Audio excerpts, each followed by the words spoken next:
Mark Yes. Reckless. Could I just add on this topic, Mr. Just one Chairman? second, we're coming on to more of those questions. Mark Reckless and then Steve. Okay.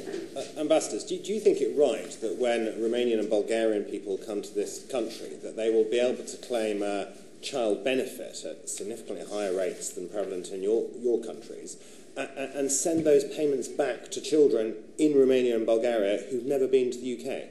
The answer is the following. Whatever is undertaken by your government should be preferably in consultation with the other members of the European Union and also on a bilateral basis, for which we as a Bulgarian government are open.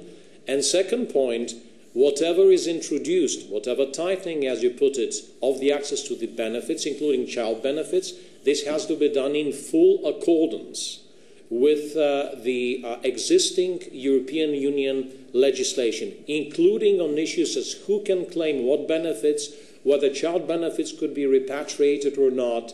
We're open for discussion, but we really insist on the full application of the applicable EU legislation. No discriminatory moves on any single European country. Mr. Dimitrov, I mean, I note your sort of instructions, but are you aware that the Prime Minister has promised that there will be an in-out referendum on our membership of the EU and large majorities? Yes, I am aware of that.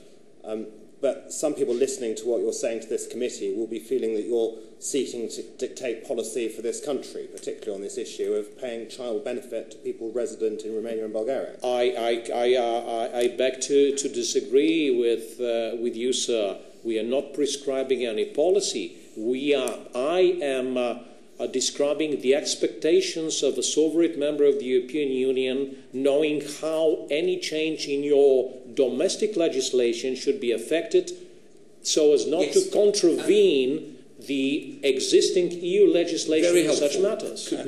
And you described some literature you said was put out by UKIP as unacceptable, I think was your word.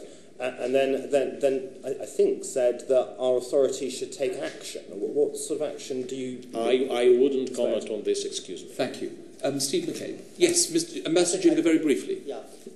On the same question related to the repatriation of the child benefit, as I said, there are only very few cases when Romanian children have got child benefits from the UK.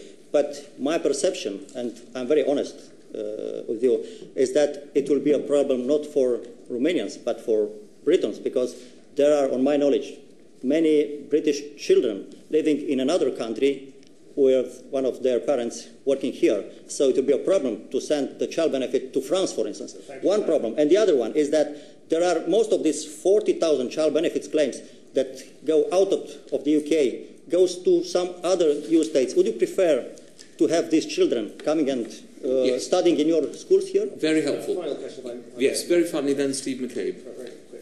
Again, I know your instructions on that issue, Ambassador, but you, I think, criticised Migration Watch and the estimate they came up of 30 to 70,000 people coming from Romania and Bulgaria in a year. It's far from reality. I didn't criticise But is it not the case that on your estimates, 25,000 upper estimates, and your colleagues' 10,000 upper estimate from Bulgaria, that fits well within that? That's not only my estimates. I have probably 6 or 7 different estimates, and all fit to my estimates.